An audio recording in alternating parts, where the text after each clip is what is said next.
something that I wanted to share. That I lived in Brazil for a couple of years, and something that sort of stood out to me when you were describing kind of that connectivity is there's just kind of this pride that is manifest in just different ways. That something that has always stood out to me is I knew a family there, really, really poor family, did not have much, had a home, but the way that kind of the mother took care of the home, like every weekend would just like sweep out the whole place and move the furniture around, and kind of with what they had, tried to make it kind of as dynamic and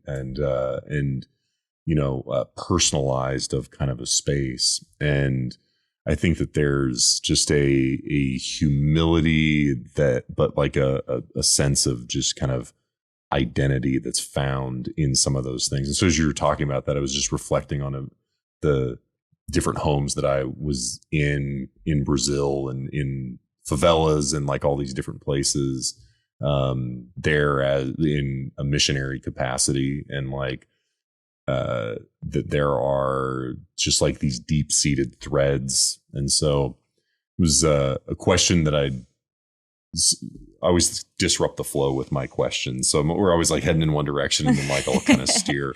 I feel I'm just really like curious, like in growing up in Colombia and Bogota, like, are there like moments like as a little girl that you can kind of draw back to that like come up as like inspiration as you're like weaving this tapestry of kind of different things, like just like the threads of kind of some of that from kind of your deepest roots that like makes us who we are today? Yeah. Oh, for sure.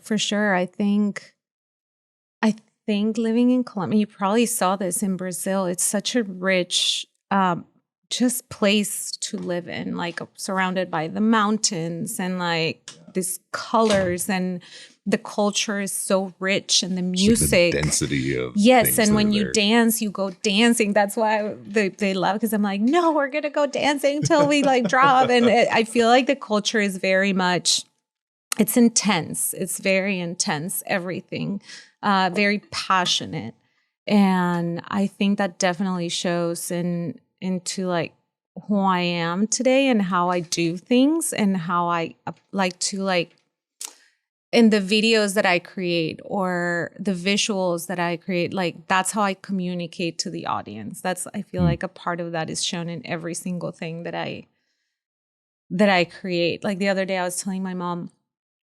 like people watching, you sit and you just people watch. I love that activity. It's one of my favorite things. I just watch right. People. I think we don't do that a lot anymore because we're on our phones and whatever. Yeah. But my mom discovered that I asked her, I'm like, what music do you put like in the background when you people watch? And my mom was like, what do you mean? I'm like, wait, you don't like attach it to a certain song? And my mom was like, no. I discovered that, and I've done this my whole life, I put like soundtrack to what I'm seeing. Like there's music in my people.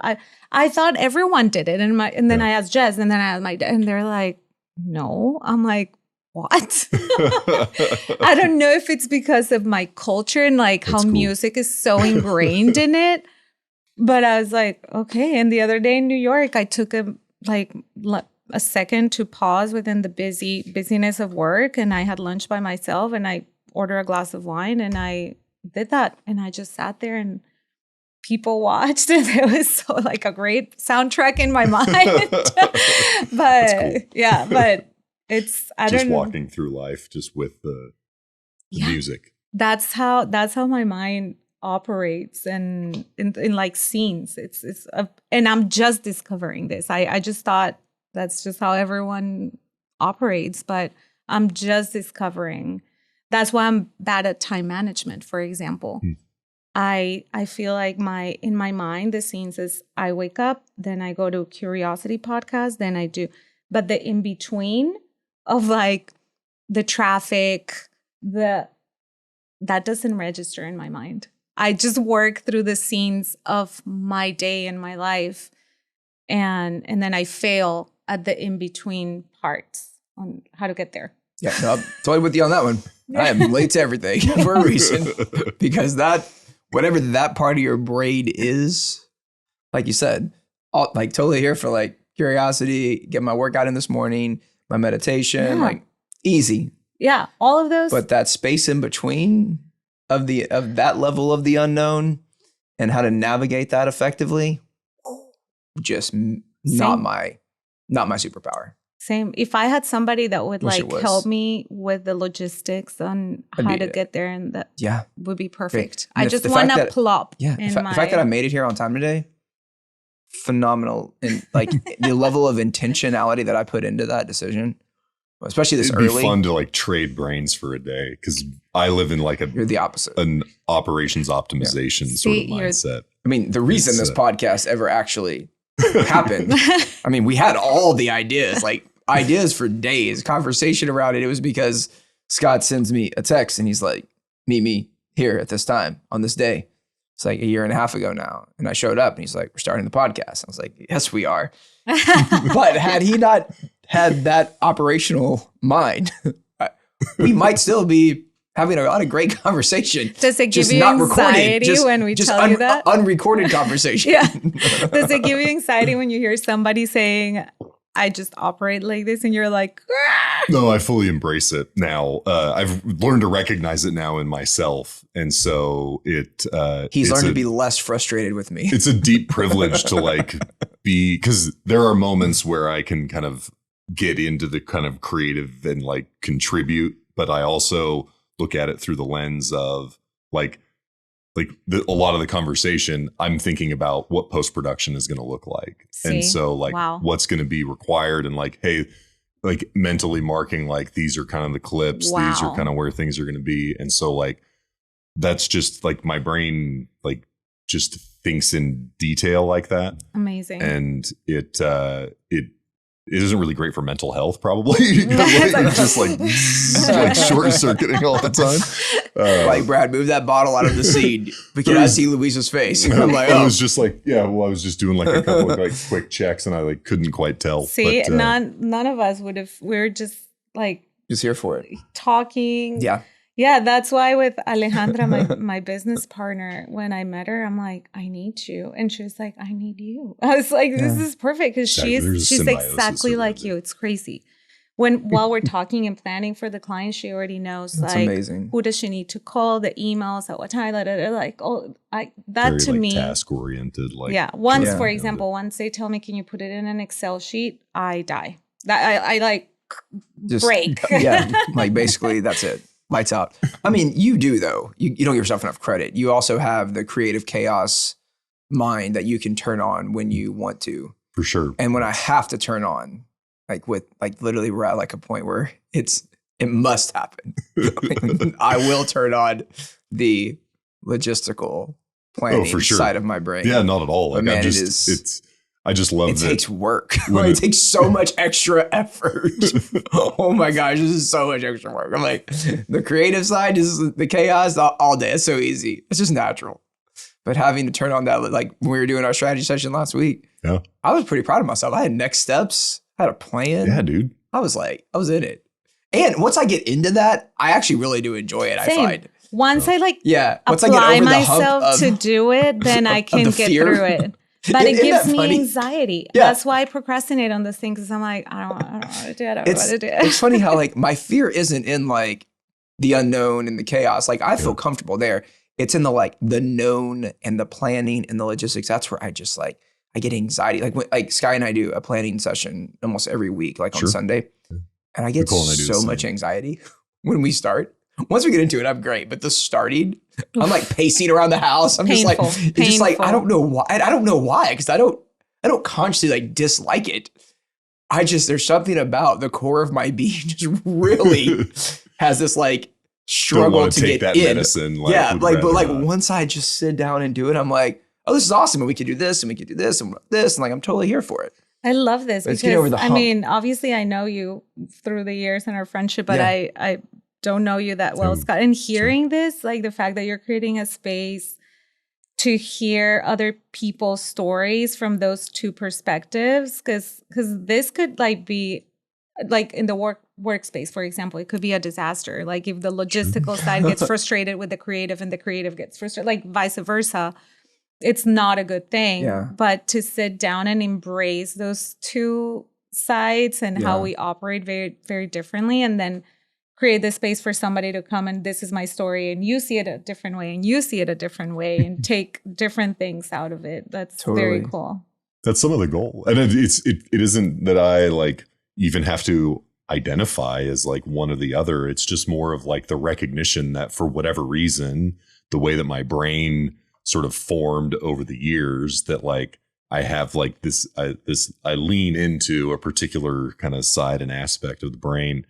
That's a good way to say it, because I would agree. I don't know that I identify intentionally one way or another. It's just like native personality trait, behaviors. It's just who you are. Yeah. I mean, you can pretend all day like you are or are not someone, and you can train yourself to be something different. Totally. But there is nature and there is nurture. And there are certain parts of you that are just, I am just naturally here for the unknown and the chaos. Like I feel comfortable. I feel alive. I enjoy it. But the second that I need to do the nurture of like, you know, what we learn like in K through 12, like the planning, the process, like all of those things, those are where I have to be really intentional about that. Like I have to really be like, okay, I'm going to focus on this and I'm going to execute on this particular style of working. Like that is another part of the brain that it's beautiful. It's just really challenging for me to like organically tap into that. It's just like being aware of it. Yeah. Being aware of it. Yeah. It's like, the awareness. You just go through life and you just feel comfortable operating a certain way, but you never like sit down and do this exercise of my brain operates this way. And then it's just your day to day. I'm just learning at my 38 years of life that my brain operates in like visual scenes, and learning all these things about myself that I just thought it was just like, you just kind of take it for granted that that's just how kind of the reel of life is unfolding. Yes. I mean, that's my new goal. Sitting down being like, wow. Yeah. That's what's in my brain, and that's how it works. There's some really interesting like psychological studies and stuff you can actually take. It's called a Berkman assessment and other things, because there's the when all of your needs are met version of how you behave, and there's a stressed version of how you behave, and being able to sort of understand and appreciate when kind of the pressure turns up, where you might start to kind of shift. And we all have these kind of places that we kind of deviate to or kind of shift to based on environment and circumstances and whatever. And so it totally is just like awareness. And my wife would be the first to say I'm not like the most self-aware person, but like, there's a lot of things that I've come to learn and appreciate sort of over the years, to embrace what could be a superpower, but then also I really enjoy the time in the creative space and saying yes to more things in that sense, because there's just more of a rich experience to be had. I really like this idea of an exercise around awareness. I think that's a really good way. I mean, both of y'all have said this. I think it's a really good way to frame. I mean, we think about our own well-being, right? We've talked about this on the podcast in the past, but physical, emotional, intellectual, spiritual, financial well-being. And we think about our intellectual and our mental well-being. I think that we're constantly moving. I mean, like physiologically, we're constantly moving. The earth is constantly moving. There's like, we're literally constantly moving. But then there's this like metaphorical sense of constantly moving with social media and other aspects of the distractions that sometimes become our focus and can also be beautiful as well. Not speaking of them in a negative sense. But this constant movement, I think, creates an opportunity space for awareness to happen. And I don't know that that's correlated to identity. I'm almost sitting here thinking like, we talk a lot about identity, I guess. I feel like that's constant, right? Like we have an identity, we share that identity, we speak that identity, we live that identity. But awareness is almost maybe complementary to, but not necessarily synonymous with identity. And because I think also with identity is where ego and our pride and our sense of self-efficacy lives as well, which is a beautiful part of our humanity at times also, and other times can be, sometimes our Achilles heel to things. But awareness, like just being aware of like, I know this about myself. Yeah. Like I know this part of myself thrives in this sense, or like you said, when I'm stressed, I operate this way. When I'm feeling like all my needs are met, I operate this way. I think just the journey of awareness of self is a really cool, maybe like thing to start exploring more. Definitely. I do this exercise, but like also with brands. It's crazy because I do this exercise for brands, but yet we don't do it for ourselves individually. Yeah. Yeah. Once we start the process of like finding the brand identity, I sit down and I give them a whole list of questions. Like if your brand was a woman, like how old would she be? If she was going on vacation, where would she go? What's her I do that. What's her favorite design. Color? That's cool. And we personify the brand. Yes, I love that. I didn't know that was like a thing. I haven't ever heard of anyone doing it. That's cool. I'm sure a lot of people do it, but I just love it. Send me a playlist. That's cool. Like if this woman is driving, is going on a road trip. Yes. What's her playlist? Oh my gosh, that's awesome. And brands look at me like, what? I'm like, and it's creating the awareness of like who you are. And we don't do this for ourselves. And like how, and it's also cool because behaviorally, you can help them identify how they perceive their brand, which is that's one of the things I love about it as well. It's not only like who their brand is, but I mean, I've done it a lot with, large Fortune 100 organizations. And kind of same thing, they look at you like you're literally insane. But at this point in life, I'm pretty used to people looking at me like that. That look. Same. Yeah, Brand knows that look. Like I know that look, and I'm finally starting to embrace kind of it. be comfortable with it. I still feel a little bit like, okay, I mean, gosh, I didn't ask you to like go jump off the side of a mountain. I'm just asking you like, if your brand was a playlist or listen to music, what would they listen to? My gosh, it's gonna be just play along. Yeah, you got this. Perfect. Trust me, I'm getting things out of you that I need that otherwise are really hard to get. But it's a really cool process to like learn about others. And to your point, I've never asked myself like my own brand, maybe like what are the things? What the curiosity brand? Like, have we asked each other these things? No, like. What kind of music would we listen to? Where would we travel? Like, what kind of clothing would we wear? What would be our favorite designers? Like, just be interesting to ask that about myself almost. We do it because we relate to humans. So to try and bring humanity to sort of a thing and a purpose and a mission. Yeah. It allows it to have all these multi sort of faceted features. Right. Challenge for listeners. Go on this own journey with yourself to create more awareness of how you perceive self and ask yourself these questions. What are the questions, Luisa, that they should ask themselves? Oh my gosh. Put me in the spot. Okay. Yeah, well, the ones that you ask your brands. I think it's like the things that we don't ask ourselves all the time because they're just we just go through the motions. I think for me, like I was saying, music, for example, it's like creating a playlist of who you are. That's such an interesting question. There's so much music out there, but like if you would have to curate, I don't know, 10 songs. Yeah. For like a 3-hour road trip or something, like what would be? Or if you send this playlist to someone describing who you are, what would be those songs? Maybe it's because they have a nostalgia from like something, or maybe it's because of the music genre. I don't know. You could also ask, what would your best friend, the brand's best friend, how people give you? Perceive because it's from that other angle. Like if I were to create my own playlist, that would be very different than if Brad was to create a playlist for me. Oh my gosh, that would be. You guys should do that. So maybe that's the challenge. You create one for yourself, and then you have someone that knows you really well. Yeah. Create one for you also. Okay, so playlist is one. Playlist, travel. Okay. Like if you could take off and go anywhere. Not only where would you go, but what we were talking about earlier, how would you curate that experience, right? Is it like an all-inclusive resort where you're not moving a finger? Is it going through the cultural depth of what's happening in that place? Is it through food? Is it like, how will you curate that experience? I think that says a lot about who we are and what we See, I like that. It's not just where would you travel, it's how would you travel or how do you travel, but and as a brand, and as a self, but that kind of like that context, something really, really beautiful about that. I like that depth of not just where, but how. And it's like, not just listening to music, but curating a playlist of your identity.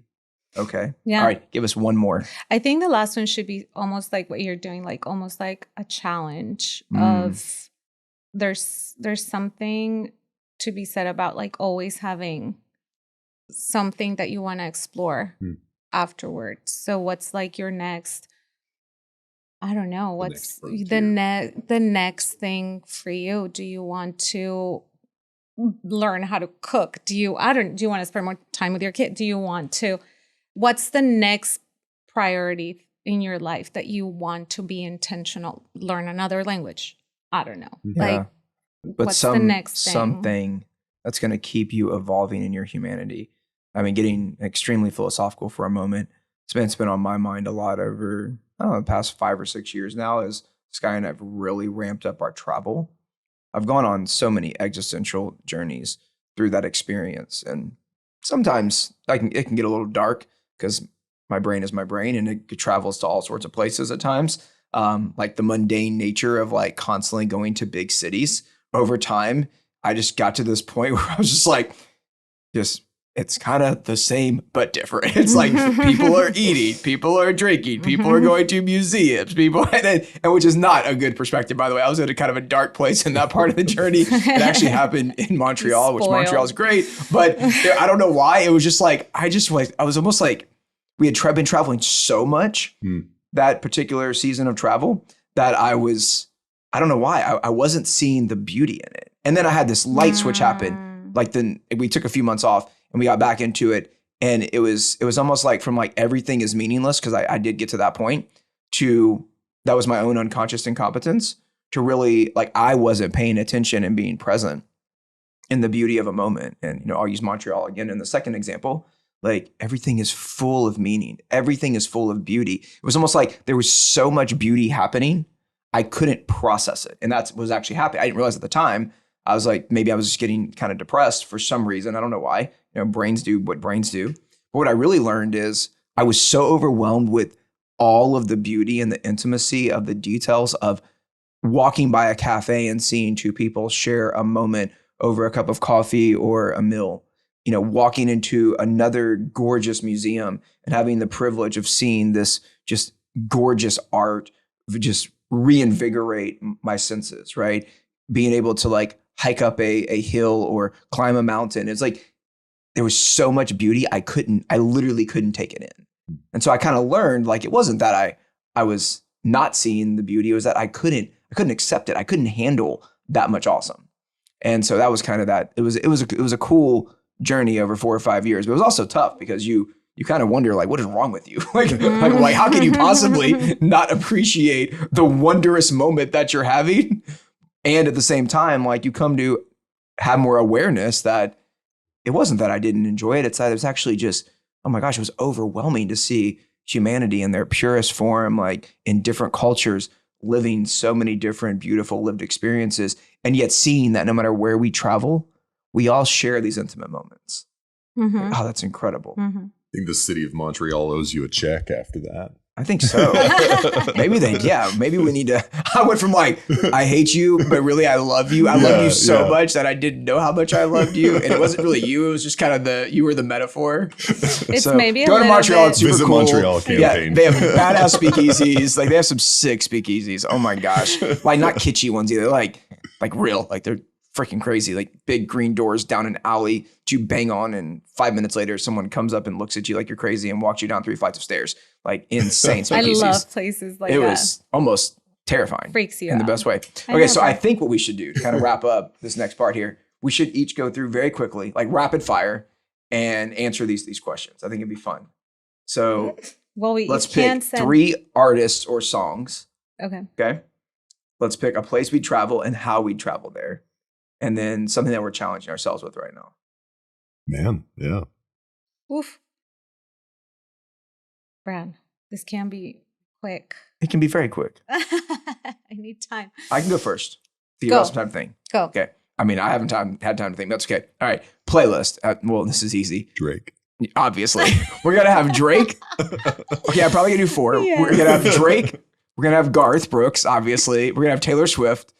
And I'm going to go ahead and throw in some Glass Animals. And I'm going to keep going. And Beyonce, for sure. Especially like Lemonade and Renaissance, like 2 of my favorite albums.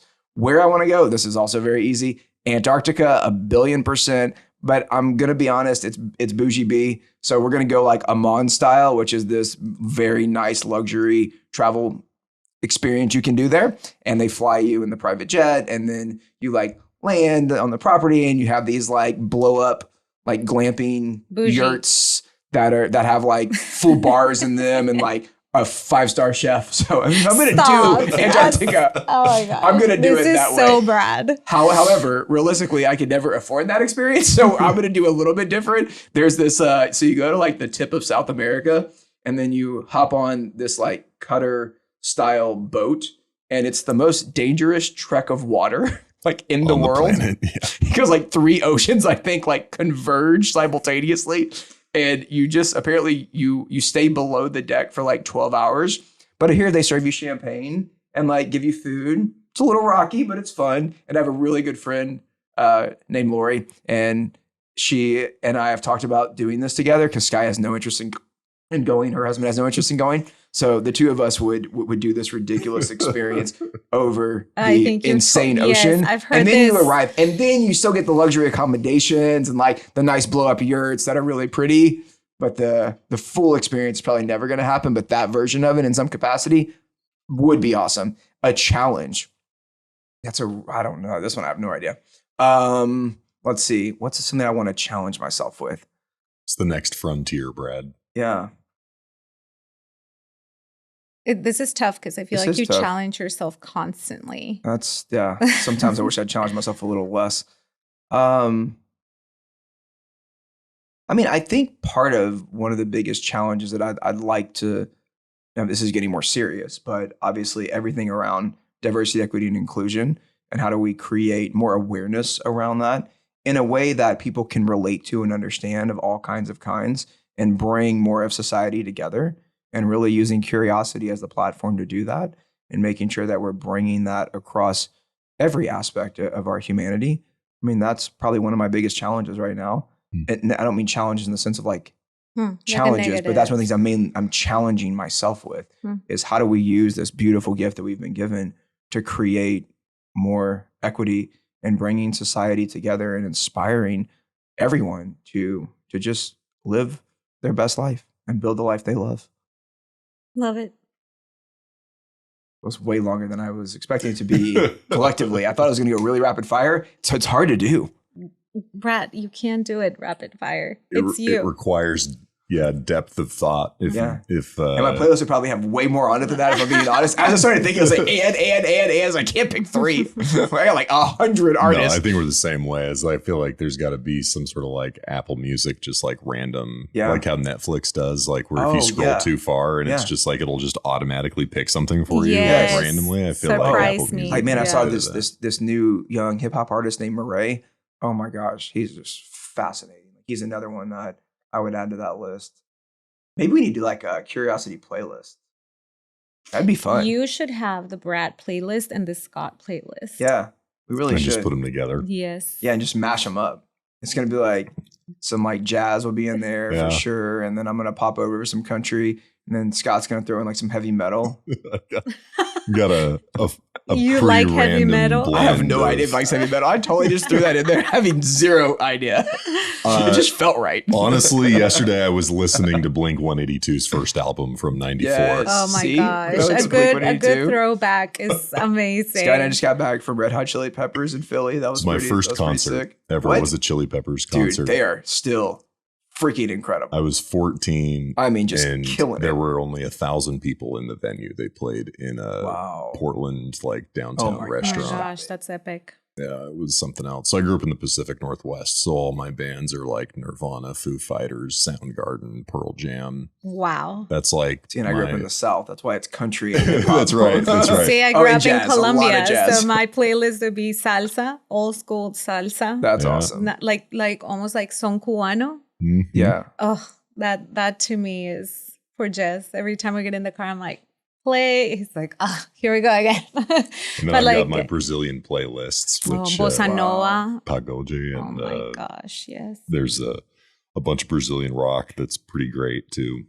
Okay, so we just got your playlist kind of organically. It wasn't like the full it's all over. And also, fire. I've been listening to the Lord of the Rings soundtrack. I mean, naturally, Howard Shore, that's what most people do fantastic on stuff a Monday. So it's all over the place for me. It really right. is. So all over the Isn't place. Sigur Rós part of that? Do you know that artist? I don't know. I think I'm going to send it to you. I think you'll like it. Yeah, send it my way. That is amazing. All right, where would you travel and how would you travel? Yeah, I mean, as I like to joke, you don't vacation with kids, you travel with kids. Yes. And so I would travel, man, it's like two totally different versions. Like one is like take the whole crew to Disney World and just like have the full experience there. You have to at least once in life. You just do it once yes. and like it's something else. But then if it's just Nicole and I traveling, it's kind of funny because I prefer, so like when we went to Paris, I love having like an agenda. Surprise, like I love to like go and like see all the things and like have something to kind of plan and do. Yeah. Just get lost in the And city. like that makes me feel like I've maximized my experience. And so that's Sky 100%. And Nicole is very different. Like her ideal vacation is like on a beach, like just doing nothing, like hanging out. And so I can find satisfaction in a lot of different places, but and then I mean, so if for you it's less even where you're going, it's more like how you're kind of doing that journey. You want to make sure it's planned out. You want to make sure that I like to do something new, you know, like cool. we drive to Utah every summer. And I've probably driven 12 different routes to get there. That's like, awesome. I'll go to the Grand Canyon. I'll go to Dinosaur National Park. I'll just like add 3, 4, 5 hours to like the overall drive. Just to go to So you do explore do as long as it's a planned exploration. Exactly. Oh, yeah. good. I hate because like I just don't like being He's a calculated explorer. Yeah, exactly. It's probably a better way to explore. I feel like that's safer. Yeah, exactly. Less probability of something going wrong because you're de-risking by design. So like this last time we were staying in Albuquerque and the whole family's asleep and I'm on Google Maps like finding and saving spots so that I can access it on the map easier while we're going. Cool. And sort of like, hey, if we can get in and out of lunch in 15 minutes, then we'll go see this, ruin from like some Native American kind of footprint, or hey, we'll go to like Arches National Park. We did just randomly just drove by. Love that place. I'm a fan of a bit of that because that was very much the opposite. My dad did not. He was like the ultimate like vacation, like must go see all of the things like. There's some family home video that is pretty comical where I have the camcorder and at the end of every stop is my dad yelling at me for like taking too much time, like burning through the tape. So we should be out of here by now. That is like, all right, that's Scott. amazing. All right. Because I'm like enamored, like so anyways, Scott, let's go. My role as a cinematographer was killed in those you moments. See the camera just dropping. Like that's amazing. Anyways. Right, challenge. Oh, my challenge. If I'm honest, like my challenge is a deep, complicated challenge. So my challenge is my echo. Like I think a lot about like what we leave behind as people, and like so much of like our own lived experience is just kind of locked up here, and we get to replay it and experience it ourselves. But like, how do we create sort of an echo out into the world? And that comes in lots of different forms and fashions, and it is found in the minutia of things, like just the right phrase or the right words at the right time can actually reverberate through way more than deep planned high budget kinds of things. Agreed. And so there's something that I have a sort of like a like a more tuned antenna for those kinds of things. I see them more and experience them more with that kind of ambition in mind. Amazing. Wow. Love that. Luisa. I'm just like reflecting on that thought because I do feel like that like we're talking about today, we encounter people that are so different from us, and it's just being willing to hear from the other part and what is it that we take away from it might not be us at our core, but we can definitely take away from the differences of others.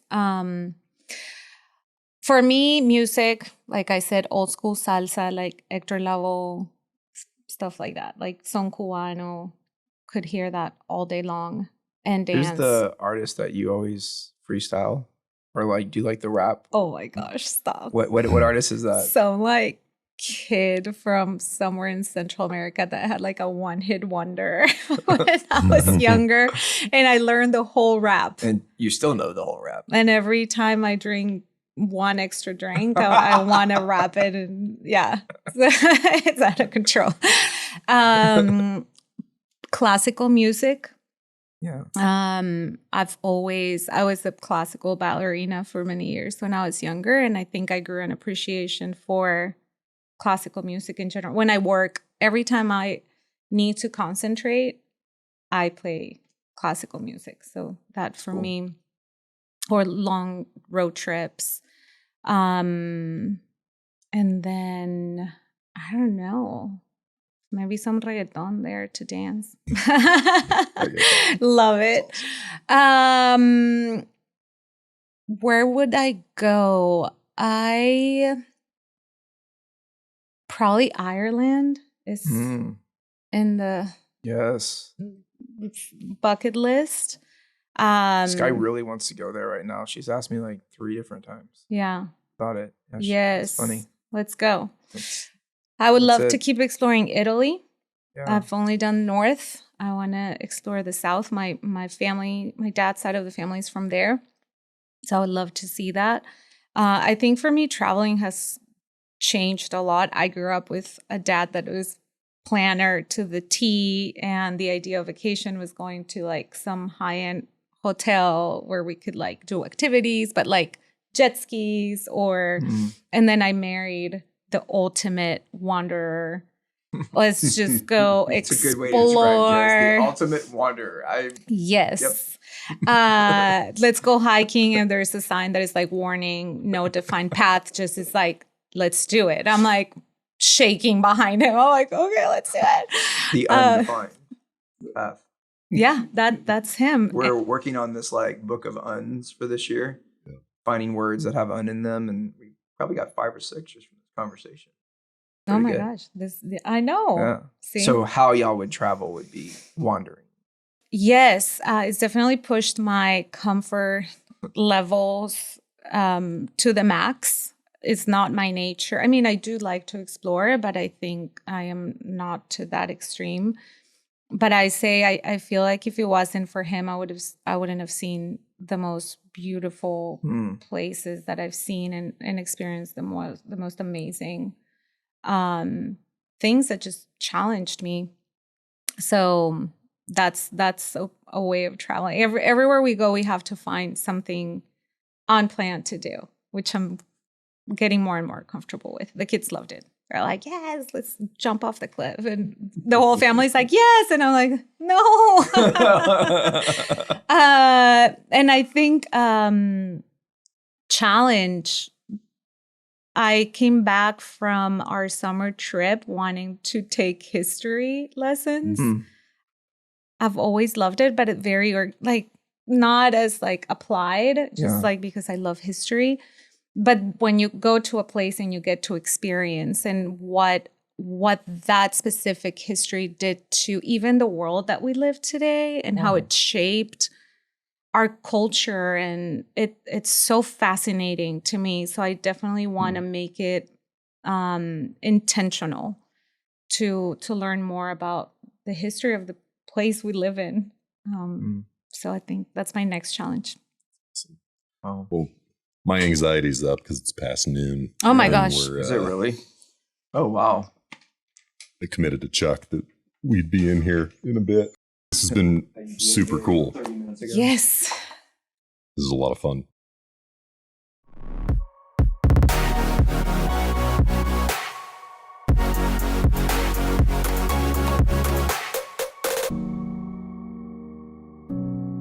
onward